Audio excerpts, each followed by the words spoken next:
Hello, I'm Sunny. The word of the day is 卖. In this video, I will teach you how to pronounce it, how to write it, and how to use it.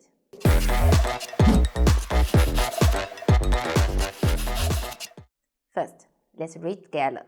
我们一起读卖摸爱卖 Pay attention is the first time.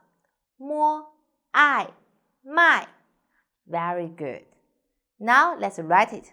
我们一起写横竖横折点点横撇点卖 卖 means sell.